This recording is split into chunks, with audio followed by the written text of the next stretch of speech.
From his office at the headquarters of the United States Strategic Command, General John Hyten doesn't hesitate when asked what he sees as the biggest threat facing the country. The biggest threat is the only existential threat on the planet right now, and that's Russia.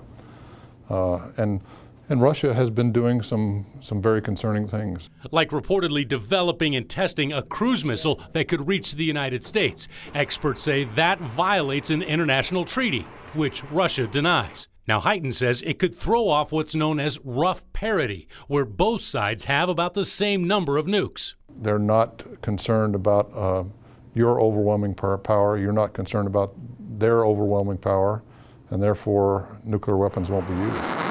The New START Treaty outlined that parity in 2010, with the U.S. and Russia limited to about 1,550 nuclear weapons. President Trump has called that treaty a bad deal for the U.S., but Hyten disagrees with his boss. He likes the New START Treaty because it's bilateral, not one-sided. Unilateral reduction in force, unilateral disarmament, those are always bad ideas because somebody will fill the void. But bilateral, verifiable arms control, I think, is a good thing. The other current battle is a fight against aging, not manpower, but nuclear power. Like Minuteman missiles that were built in the 70s and are beyond their lifespan.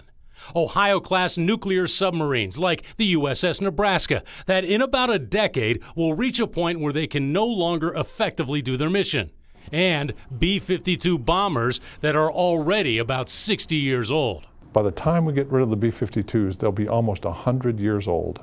A 100-year-old airplane as the linchpin of our bomber force.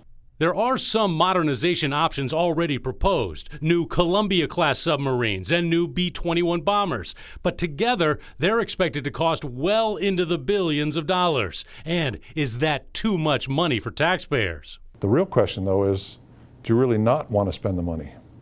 Do you really want the United States not to have an effective strategic deterrent? Questions Hyten hopes he won't have to deal with. After all, there's so much going on.